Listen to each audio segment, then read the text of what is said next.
Oi gente, eu sou a Duda e eu tô aqui para compartilhar com vocês todas as leituras que eu li em 2022. Vamos ver como vai ser isso. Eu já fiz um vídeo parecido com esse, acho que lá para 2014, não lembro muito bem. Mas vamos lá, né? Vou conversar, vou comentar, nomear todas as leituras que eu fiz ao longo de 2022. Foram 59 livros lidos e a intenção do vídeo é só passar rapidamente. E no caso, comentar, sei lá, uma frase sobre cada um dos livros. Eu não sei ser tão objetiva, né? Vamos ver se eu vou conseguir. Mas eu não quero me deter muito, afinal de contas já tem aqueles vídeos de livros, leituras do mês, para quem quiser saber um pouquinho mais, ou tem resenha de vários desses livros, vídeos exclusivos no canal.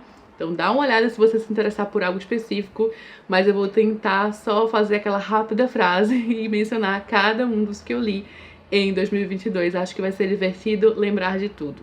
Então, antes de começar o vídeo, já curte aqui embaixo, isso é muito importante para ajudar na interação, na divulgação do canal. Se inscreve e ao final deixa o seu comentário, que eu adoro interagir com vocês, é a melhor parte, leio tudo.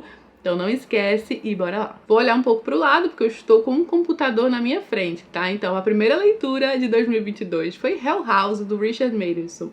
Um livro de terror de casa mal assombrada, já um clássico do gênero e absolutamente maravilhoso. Segunda leitura do ano, A Terceira Moça, de Agatha Christie. Um bom livro de Agatha Christie, levemente mirabolante em alguns sentidos, força um pouco, mas em suma gostei. Terceira leitura do ano, A Mulher na Janela. Foi um super hype, durante um período eu fiquei curiosa, achei bem previsível, mas gostei do clima da leitura, então foi uma boa experiência. Quarta leitura do ano, uma releitura de Agatha Christie, Noite Sem Fim, um livro de Agatha que eu adoro, muito mais voltado para o suspense do que de fato para uma investigação, mas possui todo um clima legal e eu gosto muito do desfecho. Quinta leitura do ano, para fechar janeiro, foi o livro Outsider, de Stephen King, um dos meus grandes favoritos do autor. Romance policial com investigação, personagens memoráveis, extremamente frenético, um grande livro em vários sentidos. Entrando em fevereiro, número 6, eu li As Costureiras de Auschwitz, um relato histórico, real, não ficcional,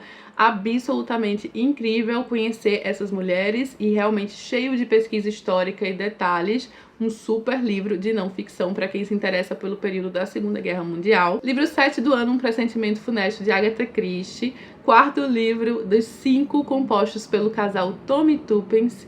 E um livro também extremamente mirabolante de Agatha, mas que eu gosto, eu curto o casal e é um bom entretenimento. Livro 8 do ano, Um Salto para o Amor, de Ione Simões, minha amiga. Um livro fofo, leve, sobre encontrar a si mesmo, sua vocação, ter mais confiança, com algumas críticas aqui e ali sobre gordofobia, entre outras coisas, e um romance muito fofo. Livro 9 do ano, A Vegetariana, da autora sul-coreana Han Kang. Um livro estranho, perturbador e sensacional sobre uma mulher que para de comer carne e tudo que isso vai desencadear em sua vida e na vida de sua família. Vou parar de mencionar os meses do ano pra gente só ir direto ao longo de todo 2022.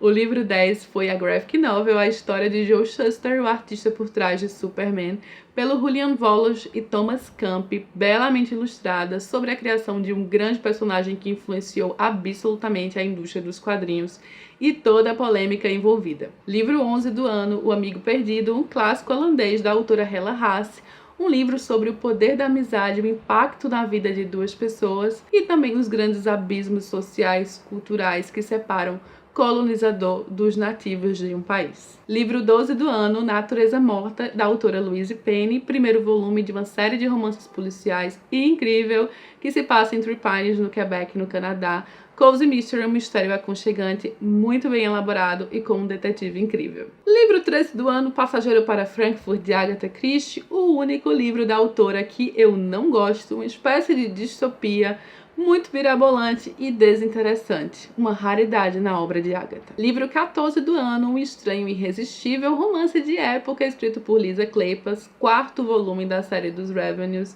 Mais um romance fofo, só que aqui também tem uma médica que revolucionou aí seu período, inspirado na história de uma médica real, personagens com química e um romance histórico, um romance de época satisfatório. Livro 15, Noites de Alface, de Vanessa Bárbara, um livro sobre solidão, luto, perda, velhice e também num bairro em que nada é o que parece, afinal de contas o protagonista está certo que os seus vizinhos escondem algo. Livro 16, Uma Herdeira Apaixonada, da Lisa Kleypas, novamente da série dos Revenues, aqueles romances levemente clichês ou até às vezes muito clichês, mas que são excelentes para passar o tempo para quem gosta de um romance romântico de época e que eu particularmente me divirto demais. Livro 17, Onde Está Daisy Mason, da autora Kara Hunter, um romance policial com muito mistério, muita investigação e muitas reviravoltas sobre o desaparecimento de uma criança em meio a uma festa de adultos.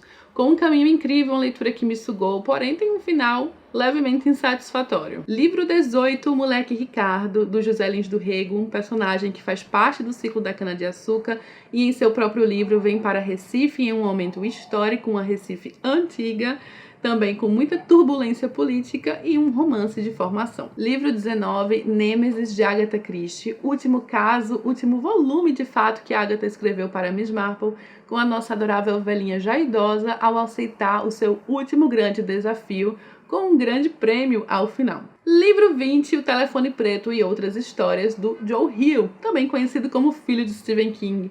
Um livro de contos, alguns de terror, alguns de suspense, alguns puramente nostálgicos e melancólicos. Excelente coletânea. Livro 21, A Mina de Ouro e Outras Histórias, de Agatha Christie. Uma compilação de contos que para mim não funciona tão bem, mas alguns contos são legais aqui e ali. Livro 22, Duma Key, de Stephen King. Uma grande tragédia na vida de um homem que vai despertar uma vocação, um dom artístico que é também uma maldição, com um toque fantástico e sinistro que o King sabe colocar muito bem em suas histórias. Livro 23, 1903, uma graphic novel do Pierre Christin, que é uma biografia do famosíssimo George Orwell, o Eric Arthur Blair, como ele começou a escrever, como foi sua vida. Livro 24, Ed Gein, do Harold Chester, uma graphic novel que é também a biografia de um assassino notório nos Estados Unidos, que inspirou, entre outras coisas, Psicose e alguns outros assassinos psicopatas da cultura pop no cinema. Livro 25, Depois da Caixa Preta, do Rafael Westenfelder, um conto ambientado num reality show famoso brasileiro, uma certa crítica a esse tipo de entretenimento e, claro, um mistério que o protagonista vai precisar desvendar neste reality. Livro 26, Detetives Insólitos, do autor João Riso Onofre, contos de mistério, suspense e ficção científica, com premissas muito boas, na melhor tradição Ray Bradbury, um autor que com certeza eu quero acompanhar. Livro 27, Nós, do autor russo Zamyatin, clássico distópico que lhe influenciou muitos outros, em um governo totalitário em que as pessoas não têm privacidade, não têm identidade, são meros números despersonalizados, porém basta apenas uma centelha, uma fagulha para que uma nova revolução tenha início. Afinal de contas, as revoluções são infinitas. Livro 28, a graphic novel O Velho e o Mar, adaptação em quadrinhos do clássico de Ernest Hemingway, feita pelo Thierry Murat, belamente ilustrada com muito da essência do livro original. Livro 29, A Vida de Charlotte Brontë, biografia escrita por sua amiga Elizabeth Gaskell, de uma das maiores escritoras que já existiram, de uma forma íntima, com muitos detalhes escritos pela voz da própria Charlotte Brontë, através de muitas cartas que ela enviou para famílias e amigos ao longo de toda a sua vida, uma leitura sensacional. Livro 30, Garota 11, da autora Amy Suter Clarke, um suspense policial narrado em parte como podcast de uma forma original sobre a caçada a um serial killer que nunca foi pego e talvez tenha voltado depois de tantos anos. Livro 32, A Travessia de Greta James, da autora Jennifer E. Smith, um romance leve sobre luto, família e vocação. Livro 33, Elefantes Nunca Esquecem, de Agatha Christie, último livro de fato que a Agatha escreveu, com a presença de Hercule Poirot, também aqui acompanhado da Ariadne Oliver, um caso com alguns clichês de Agatha, mas bom o suficiente. Livro 34, Detalhe Menor, da autora palestina Dania Shibley, um livro com temática forte que vai tratar sobre o conflito Israel-Palestina, a ocupação da Palestina por soldados israelenses e a busca de uma mulher por entender a verdade por trás de uma história que aconteceu há algumas décadas. Livro 35, Assombrações, do autor Domenico Starnone, um drama familiar muito bem narrado sobre choque entre gerações, velhice e os fantasmas do passado. Livro 36, Pedra Bonita, do José Lins do Rego, primeiro volume do ciclo do Cangaço, um livro belamente narrado, um romance de formação com o pano de fundo do cangaço por trás da história. Livro 37, A Última Livraria de Londres, da autora Madeline Martin, um romance histórico baseado nas livrarias remanescentes em Londres durante a Segunda Guerra Mundial, o poder da literatura em transformar a vida das pessoas em períodos turbulentos. Livro 38, Portal do Destino, de Agatha Christie, o último volume protagonizado pelo Tom e Tuppence, já idosos, reformando uma casa quando se deparam, claro, com um grande mistério. O Júri, de John Grisham, um thriller jurídico frenético, eletrizante, com muita manipulação, e a luta entre uma indústria superpoderosa e casos que afetaram os civis norte-americanos. Graça Fatal e o Mais Cruel dos Meses, da Louise Penny, segundo e terceiro livro da série do Inspector Gamache, aquele mistério aconchegante que vai ficando cada vez melhor, com personagens agora já conhecidos do público e mistérios ainda mais intrigantes. O Advogado do Diabo, do autor Andrew Neiderman, um clássico que ganhou uma super adaptação e vai falar muito sobre ambição, poder, ética e moral, com suspense e final imprevisível, diferente do final da adaptação. Eu percebi que eu me perdi nos números, porque Graça Fatal é 39, o Mais Cruel dos Meses é 40, o Advogado do Diabo 41. Ignorem os números, porque aqui não tá numerado e eu fui fazendo aqui da minha cabeça e eu tô sem almoçar. Viagens no Scriptorium, do Paul Auster, um livro com premissa estranha, justamente o que eu queria, mas com um desenvolvimento que deixou um pouco a desejar, porém uma boa experiência também para conhecer o autor. Livro 43, Os Primeiros Casos de Poirot, de Agatha Christie, uma excelente coletânea de contos com os primeiros casos e inclusive uma falha do detetive mais famoso de Agatha. Livro 44, Frankenstein, de Mary Shelley, um super clássico de ficção científica e horror, com várias questões morais, e também meu primeiro contato com essa grande história este ano. 45, a revista Realidades Alternativas, volume 1, acho que conta como leitura. Foram 4 contos de ficção científica, 2 deles de grandes autores já conhecidos como Mary Shelley e Arthur Conan Doyle, e uma excelente experiência ao conhecer outros 2 autores do gênero. 46, O Telefone do Sr. Harrigan, de Stephen King,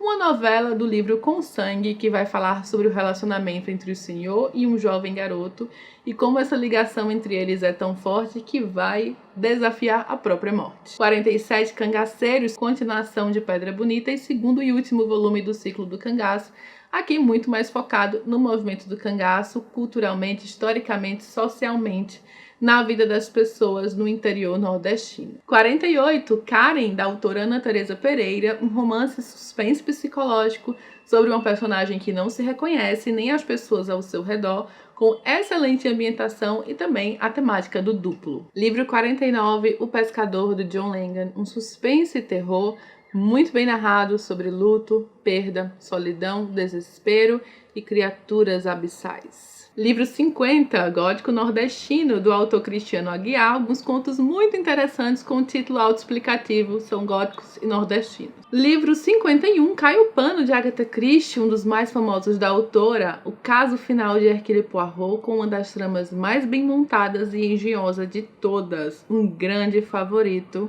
muito especial. Livro 52, A Parábola do Semeador, da Octavia Butler, primeiro volume, da duologia Semente da Terra, uma distopia de ficção científica com temáticas muito importantes e atuais, como crise ambiental e crise política, e personagens que vão precisar enfrentar o pior da natureza humana. Livro 53, Herança e Testamento, da autora Vig de George, um excelente drama familiar, muito bem escrito, sobre traumas e segredos de família. Livro 54, Dark Tales, da maravilhosa Shirley Jackson, um livro de contos sombrios, com uma temática incrível, contos cotidianos sempre perturbados pelo estranho e imprevisíveis. Livro 55, Um Crime Adormecido, de Agatha Christie, último romance publicado da autora, também um caso de Miss Marple, com questões bem previsíveis, mas algumas partes interessantes psicologicamente, bom o suficiente. Livro 56, A Parábola dos Talentos, segundo volume da duologia Semente da Terra. Tudo que eu falei a respeito do primeiro se aplica ao segundo, aqui com mais violência, mais questões políticas prementes, e, claro, a conclusão dessa grande duologia, livros incríveis, maravilhosos e necessários. Livro 57, O Galinheiro, do autor Maurício Lopes, um suspense sobre rapto de garotas e uma família que está disposta a tudo para saber o que aconteceu com sua filha. Livro 58, Ópera dos Mortos, do Altran Dourado, considerado pelo Unesco como obra representativa da literatura universal e um romance psicológico que vai por caminhos inesperados e com estudo de personagens incrível. Por fim, livro 59, gente. Chegamos ao final, dei algumas pausas aí ao longo desse vídeo para beber água, comer uma coisa, então talvez tenham esses cortes, mas terminamos aqui com a autobiografia de Agatha Christie, que já saiu o vídeo no canal e para mim foi um grande destaque do ano, não apenas a autobiografia de uma grande autora, mas também um retrato histórico, social e cultural de um período que vai abranger boa parte do século XX, afinal de contas, Primeira Guerra, Entre Guerra e Segunda Guerra, contado por uma grande autora. E finalizamos aqui os 59 livros lidos em 2022. Tentei ser breve nos comentários, acho que eu me estendi mais em alguns, menos em outros. Mas então aqui vocês podem ter este apanhado geral de leituras do meu ano. Conta se você já leu algum desses livros, se quer ler, se gostou desse estilo de vídeo, né? Quem sabe, se vocês realmente curtirem, eu posso continuar nos próximos anos, porque o negócio dá trabalho, comentar sobre tudo. Mas se vocês curtirem, se o resultado do vídeo for bom, pode virar uma tradição, né? Fazer todos os anos essa menção geral aí a todos os livros lidos. Então deixe o seu comentário, isso é bem importante, tá? Essa troca com vocês é o que me incentiva. Curte o vídeo aqui embaixo, se inscreve no canal. Beijo enorme a todos e até a próxima!